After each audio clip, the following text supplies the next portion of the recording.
buenas tardes, dependiendo de la hora que nos escuchen. Estamos nuevamente en nuestro programa Diálogos Diversos, este programa que nace y surge y se mantiene con este grupo de la Mesa de Educación en y para la Diversidad.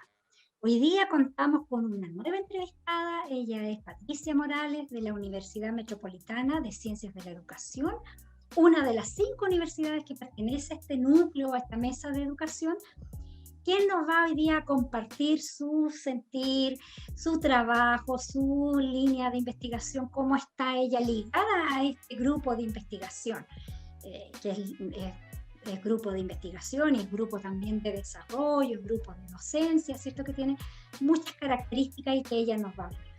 En primer lugar, no quisiera presentarla yo, porque sé que ella lo puede hacer muy bien y así va a ser. Patricia, un gusto tremendo de tenerte aquí. Eres una excelente persona como para contar contigo en este programa. Quisiera que en primer lugar me saludes al público y te puedas presentar tú misma, por favor. Muy bien, muchas gracias, muy contenta de estar aquí en este espacio comunicativo que me parece una oportunidad maravillosa para poder conversar acerca de nuestras inquietudes como docentes y también nuestras inquietudes, lo que está pasando en nuestro país, ¿no? Las transformaciones que se necesitan. Mi nombre es Patricia Morales Mejías. Trabajo en la Universidad Metropolitana de Ciencias de la Educación en el Departamento de Educación Diferencial, que tiene 4 carreras, ahora tiene 3 porque hicimos una reformulación de las mallas, y yo pertenezco a una de ellas que se llama Licenciatura en Educación, especialidad de problemas de especialidad en comunicación y o en aprendizaje y o en personas, educación de personas sordas. Ya estamos en una nueva malla curricular, así que y pertenezco también a muchos distintos equipos de trabajo, pero particularmente tengo un equipo de investigación con el que hemos incursionado ya en nuestra segunda investigación durante, digamos, ya 4 años que estamos trabajando juntas. Llevo 25 años en la universidad, así que ha sido un espacio de mucho crecimiento, y también pertenezco a este núcleo de investigación del cual, por supuesto, ha sido tremendamente relevante. Gracias, Pati. Mira, yo sabía que tenía que hacer que tú te presentaras. 25 años, wow, qué cantidad de tiempo trabajando en una institución pública, qué ánimo de servicio, ¿cierto? Hay que tener para estar tanto tiempo, digamos, formando personas, que hoy en día tiene este sello, ¿cierto?, de formación para la diversidad y en la diversidad. A todos los entrevistados anteriores siempre les he ido preguntando qué significa para ellos educación en la diversidad y educación para la diversidad, en este eslogan, digamos, que tiene este tipo de trabajo tan maravilloso que hemos ido constituyendo, ¿cierto?, a lo largo ya de 2-3 años, ¿cierto? Mira, por mi trayectoria profesional, como soy educadora diferencial, la verdad es que nuestra gran inquietud surgió de ahí. Es bien paradójico porque la educación especial surge justamente, les digo a mis estudiantes, de repente tenemos un pasado un poco negro, pero también depende de la perspectiva de que uno lo mire, porque surge justamente de aquello que la escuela rechaza, ¿no es cierto?, que discrimina. No puede estar aquí en este niño porque tiene problemas, dificultades, así que tiene que ir a una escuela especial. Las escuelas especiales nacen en ese contexto, ¿ya? Que por un lado, digamos, tiene una parte positiva, porque acoge a muchos niños que la escuela regular no los acogía, ¿no es cierto? Y que si no tenían que estar en sus casas, y por lo tanto tiene un pasado, digamos, en ese sentido, que ha sido muy importante. Oscuro porque es lamentable, ¿no es cierto?, que la sociedad, finalmente también las políticas educativas, lo que empiezan a hacer es trabajar por la homogeneidad, y todo lo que no está dentro de esa homogeneidad lo expulsa hacia afuera. Y la inclusión educativa empieza entonces también por nosotros un poco inquietas de pensar que hay muchos niños que sabíamos que debían estar en la escuela regular, que no debían estar en la escuela especial y que podían hacerlo, pero que teníamos que golpear puertas a las familias especialmente y nosotros golpear las puertas para que nos pudieran aceptar. Nace pensando fundamentalmente en estas diferencias, digamos, que hay a partir de las capacidades o más bien de las formas de funcionamiento que tienen los seres humanos. Sin embargo, la diversidad la empezamos a descubrir en cada ser humano, en cada niño que está en la sala de clases, en cada ser humano, digamos, por su personalidad, por sus formas de ser, por sus gustos, por sus ritmos de aprendizaje, por la manera de ver la vida, ¿no? Por sus creencias. Y entonces esa diversidad está invisibilizada en la sala de clase, ¿ya? Y lamentablemente, digo, venimos todos de un paradigma donde la homogeneidad fue nuestro fuerte. Tenemos la mochila, ¿no? Y esa mochila, digamos, cuesta mucho sacársela porque no tiene una evidencia. Por lo tanto, la reflexión es la única manera y la investigación nos ayuda en esta reflexión, ¿no es cierto?, a la producción de conocimiento, al tratar de buscar y tratar también de ir descubriendo nuevas maneras, cómo podemos avanzar hacia ese reconocimiento de la diversidad y que la escuela sea un espacio donde nadie sobre, donde todos hacen falta, donde todos son necesarios y donde todos pueden aprender, todas y todos. Así que para nosotros en realidad es un camino, digo, porque me reconozco como educadora diferencial. Estuve 10 años igual haciendo clases en sala de clase y por lo tanto también conozco el sistema, voy mucho a práctica, voy a las escuelas, también hacemos trabajo en conjunto y veo todas las dificultades que hay todavía en ese contexto, ¿no? Tanto para los profesores, porque hay una tensión entre la escuela, entre lo que los docentes quieren, entre sus potencialidades, sus capacidades y lo que el sistema le está imponiendo, ¿no? No hay tiempo para la reflexión. Y la reflexión conjunta, ¿no es cierto? Sabemos que las narrativas ahí, la investigación-acción en conjunto, el mirar la clase, el par crítico, las miles de maneras que hay de aprender juntos para mejorar nuestras prácticas pedagógicas, no hay tiempo en la escuela. Y entonces, por un lado, al profesor se le está, ¿no es cierto?, presionando para que cambie, para que adopte, digamos, la política que lanza, digamos, el Estado. Sin embargo, no le da los espacios ni los tiempos necesarios para que el cambio se produzca. Entonces la diversidad en y para también viene, digamos, a interpelar al rol del docente que forma a los docentes, ¿ya? En y para, porque significa aprender a vivir en diversidad y aprender a trabajar con la diversidad. Son dos espacios que sin duda son totalmente diferentes y son maneras, o sea, si el estudiante de pedagogía aprende a vivir en diversidad a través de las prácticas de los docentes que los forman, ese docente formado en esas prácticas va a tener muchas más herramientas para poder llegar a la sala de clase y poder entonces llegar a la escuela, a la cultura y poder entonces hacer transformaciones mucho más potentes, más reales a partir de estas prácticas, ¿no?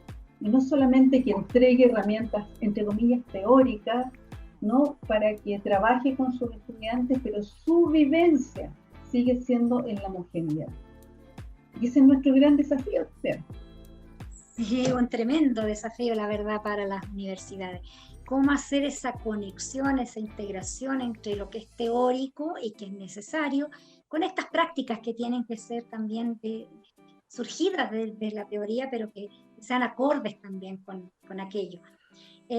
Me quedaba en el tintero lo que estabas diciendo acerca de la reflexión, que me imagino también será una autorreflexión. Todos necesitamos de esa reflexión para poder hacer mejor nuestro quehacer, ¿cierto? Y que la investigación vendría a aportar a esa reflexión.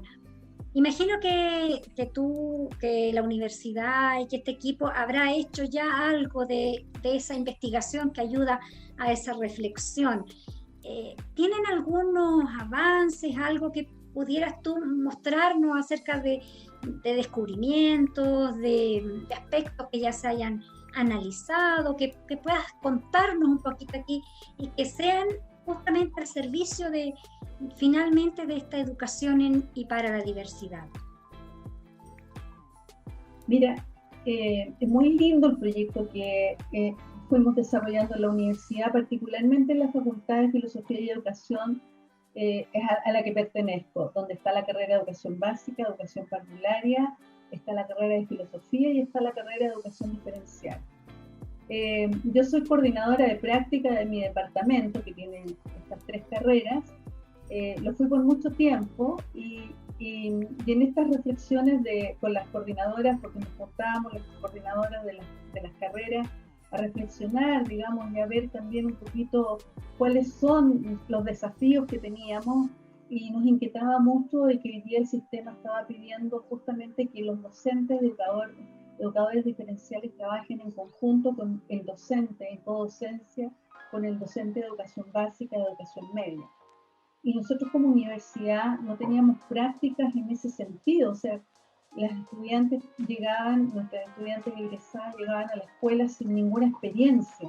Y entonces armamos un proyecto piloto a través de la facultad y comenzamos a generar un proyecto que fue muy hermoso entre educadores de párvulo, o sea, entre docentes que forman a las educadoras de párvulo, entre docentes que forman a las educadoras de básica y entre los docentes que forman a las educadoras diferenciales. Y vimos que la única, después de mostrar nuestras mallas, de reflexionar acerca de qué es lo que era, tuvimos un año estudiando, intercambiando también ideas, intercambiando también la formación, ¿no? Nuestras mallas curriculares, el valor de la práctica, dónde podíamos unirnos, y finalmente encontramos que el único espacio posible era la práctica profesional, y empezamos entonces a generar un proyecto en duplas entre un educador diferencial con un educador de básica o un educador diferencial con un educador de párvulo. Después nos unimos con otra facultad, con profesores, después nos unimos con filosofía, que también empezamos a ir a la media. Después nos unimos con historia de otra facultad, porque nuestra idea era poder empezar a ampliar, ¿no es cierto?, este espacio de reflexión que era tanto con estudiantes como también nosotros. O sea, nosotros nos juntábamos todas las semanas a planear, ¿no es cierto? Teníamos espacios con estas duplas en la universidad, espacios en la escuela y espacios nosotros en conjunto, porque íbamos en duplas también, en duplas educador, el tutor, ¿no es cierto?, del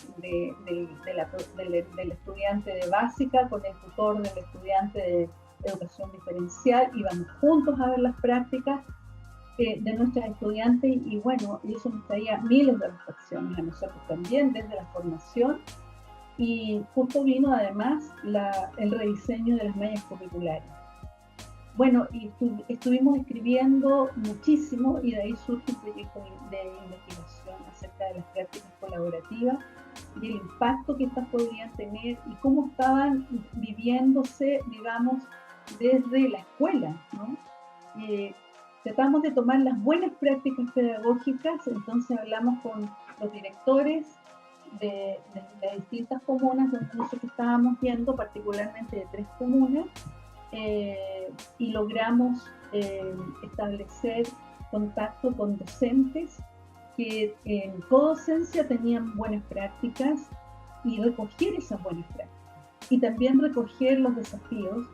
Les preguntamos de qué opinaban sobre la formación también, cómo los estaba la formación dotando, ¿no es cierto?, de aquellos conocimientos, aquellas estrategias o formas para poder efectivamente ejercer ese rol y poder trabajar en y para la diversidad. Y fue tremendamente significativo. Y también entrevistamos a los directores y nos dimos cuenta, entre los hallazgos sí importantes, nos dimos cuenta de 2 cosas que yo creo que son bien interesantes. que estamos en un proceso de aprendizaje. O sea, estas buenas prácticas igual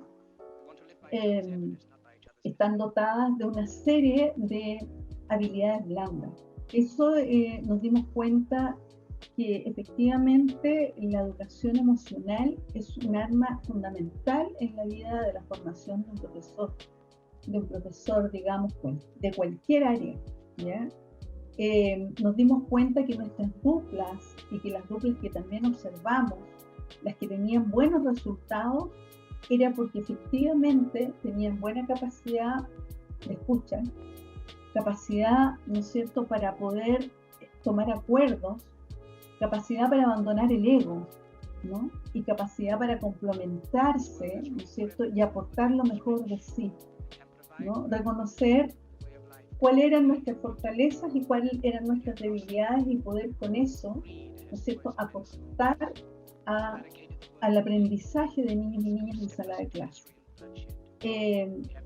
Y creo que eso fue tremendamente valioso porque lo expresan claramente ambas educadoras, o sea, lo acompañada que se sienten, ¿no? Esto es un baile en donde en conjunto pueden ir aportándose, siempre reconociéndose su trabajo frente a los niños, niñas, y al mismo tiempo reflexionando, teniendo espacios de reflexión. ¿Cómo nos fue? ¿Resultó lo que nos planteamos como objetivo de aprendizaje? ¿Qué es lo que nos está faltando? ¿Qué pasó con los niños que no atendieron? ¿Cuáles podrían ser las causas? Veamos cuáles son nuestras hipótesis, veamos qué es lo que está ocurriendo, evaluar, ¿no es cierto?, y proyectar el trabajo conjunto fue una de las cosas valiosas. Pero también nos dimos cuenta que cuando nosotros preguntábamos sobre la diversidad, por ejemplo, a los directores, y también a los profesores, la respuesta todavía está enfocada en la necesidad educativa especial. Las llamadas necesidades educativas especiales, ¿no es cierto?, llamadas por la política en educación hoy día. Y ese tema, digamos, nos damos cuenta que todavía el reconocimiento de la diversidad propiamente tal, nos falta harto que avanzar, ¿no? Cuando íbamos a la sala de clases, el registro de campo, por ejemplo, todos los inmigrantes, el currículum no incluía, el currículum de historia, por ejemplo, no incluía aspectos que podían tener que ver con su propia historia, con los aportes que podían dar desde su propia vivencia, ¿no es cierto?, de ser inmigrante. Entonces el currículum borra, digamos, cuando hay también las diferencias de género y otras tantas diferencias, ¿no? Solo sigue centrando un poco la atención en el discurso, tanto del profesor de educación diferencial, que es algo relevante, como en el educador de educación regular, todavía sigue centrando su mirada cuando queremos hablar de la diversidad en las necesidades educativas especiales. Y lo mismo pasaba con los directores. Entonces, es bien, en alguna oportunidad aparecía estas diferencias, no, mira, es que hacemos una fiesta en donde cada uno trae, digamos, de su cultura, pero es una fiesta, pero es como eventos a nivel de la cultura general, pero en la sala de clase, en el aprendizaje mismo, en el currículum, en estas adecuaciones que tendríamos que hacer, ¿no es cierto?, para tomar en consideración esta diversidad, parece que nos falta algo.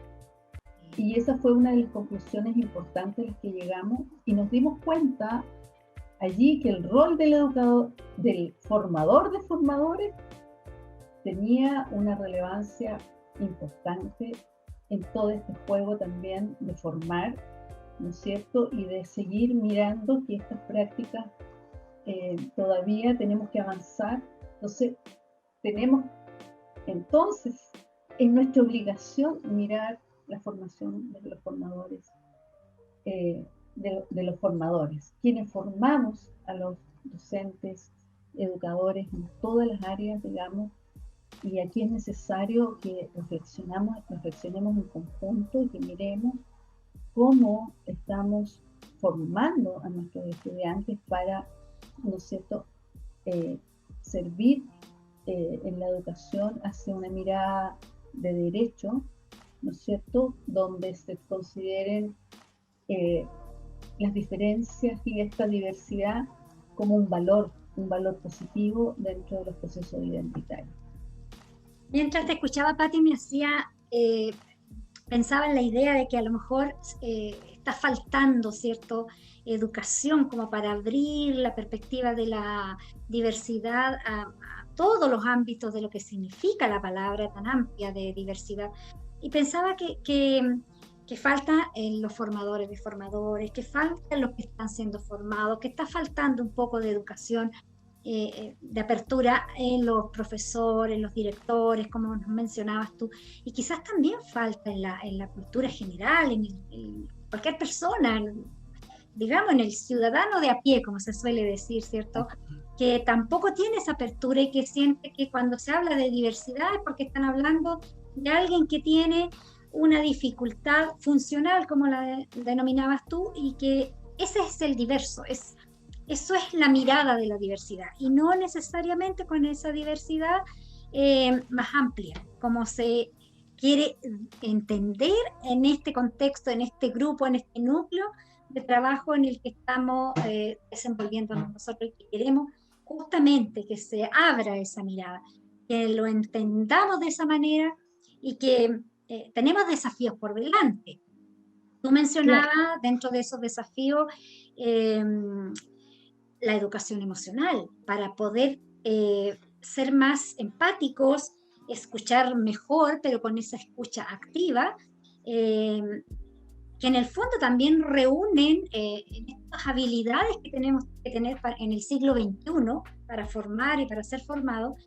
Y quizás hay otros desafíos más. ¿Podrían mencionar algún otro desafío que esté pendiente? Porque tú mencionabas educación emocional como un tema, como una necesidad, como un aspecto que a lo mejor tampoco lo estamos desarrollando bien, que todavía falta allí. ¿Habrá otro elemento más, Patti, que pueda ayudarnos en este entendimiento, en esta educación y para la diversidad? Voy a referirme fundamentalmente porque, a ver, la educación tiene la potencialidad de transformar la cultura, ¿no? Yo creo que hay muchos desafíos. Estoy pensando que, bueno, la propia universidad tiene que cambiar sus prácticas, sus políticas, ¿no es cierto? Y también estoy hablando de las prácticas culturales que tenemos al interior de la misma universidad, ¿no? Yo creo que ese es un desafío que tenemos hoy día, de mirar nosotros como formadores en nuestros estudiantes, ¿no es cierto?, la diversidad.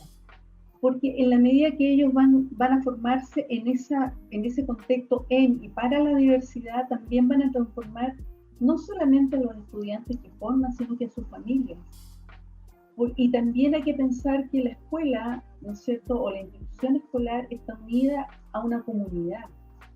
Las transformaciones sociales y culturales fuertemente vienen de la mano con la educación.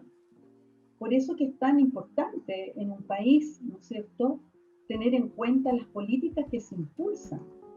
Y en este país, lamentablemente, las políticas muchas veces se impulsan sin la reflexión previa de las demandas que tienen los propios profesores. La voz de los profesores está muchas veces dormida, no es escuchada, y por lo tanto emanan políticas de grupos que son generalmente pensadores, entre comillas, a veces investigadores, muy teóricos, ¿no es cierto? Y a veces también emanan porque hay una presión internacional, ¿no?, como la UNESCO, que de alguna manera hace comprometer a los países en estas iniciativas nuevas. Pero la verdad es que lo que más hace falta es fundamentalmente la reflexión, como una práctica cotidiana que le permita no solamente a los docentes, a los propios estudiantes, a los que están formando, y a las familias, y a la comunidad, de tal manera que esta transformación no es para la escuela, es para la cultura. O sea, tener un país donde se genere un país que sea más equitativo, ¿no es cierto?, porque en el fondo lo que estamos hablando es formar en democracia, es aceptar esta diversidad y es aceptar de que todos y todas tenemos un espacio, ¿no es cierto?, un espacio como ciudadanos donde podemos aportar desde nuestra condición, desde nuestra forma de ser, podemos aportar a la sociedad. Ese valor yo creo que es tremendamente potente. Nos estamos formando en contenido, estamos formando ciudadanos, y estamos formando a padres, estamos formando familias, padres, madres, ¿no es cierto? Y toda la diversidad de familias posible hoy día, y estamos formando también en el intercambio con la comunidad. Por eso que yo creo relevante que el rol, digamos, de quienes educamos tengamos en cuenta que mucho más allá que tomar un currículum, ¿no es cierto?, que el contenido no es la pedagogía. La pedagogía tiene un valor incalculable desde el punto de vista de la formación de personas. Y ahí es donde el cambio cultural podría venir, ¿no es cierto?, de la mano con todo lo que necesitamos, porque claro, es una cultura que hoy día discrimina, es una cultura donde tienes que tener una ley para los discapacitados, porque los discapacitados, oye, eran invisibles a la Constitución, ¿no? Tenemos que tener una ley antidiscriminación porque la discriminación está instalada en nosotros. Qué terrible que tengamos que tener leyes tan específicas porque no somos capaces de reconocer ni visibilizar las diferencias ni la diversidad. Ojalá que lleguemos a eliminar esas leyes y seamos todos ciudadanos de primera categoría, ¿no? Eso es lo que debiéramos aspirar como ciudadanos y como docentes también, como formadores. Tremendo mensaje, Patricia. Un agrado. Ya estamos finalizando nuestro programa del día de hoy. Reflexión, ya saben, es como el consejo y el mensaje que nos queda a través de todo lo que nos ha planteado Patricia, a quien le agradecemos mucho su participación y su mensaje que nos traspasa, ¿cierto? Y que a través de nosotros también que pueda llegar a todos los que necesiten y que tengan alguna decisión que tomar respecto de nuestros futuros, porque hace mucha falta la reflexión. Gracias, Pati, un gusto tenerte y estaremos en algún momento haciendo otro programa, espero. Por supuesto, muy agradecida por la posibilidad, ¿no es cierto?, de estar en este espacio, de compartir pensamientos y reflexiones, y también invitar a todos los que nos están escuchando que se unan, ¿no? Porque el país lo formamos todos, por lo tanto la transformación no solamente depende de quienes formamos, sino que también de cada uno. Si cada uno está consciente de esta diversidad, la reconoce y la respeta, vamos a poder potenciar un cambio social importante, ¿no es cierto?, en la manera de vivir y de verdad hacer vida la democracia a la que tantos aspiramos. Así que muchas gracias por este espacio. A ti, Patricia. Hasta pronto.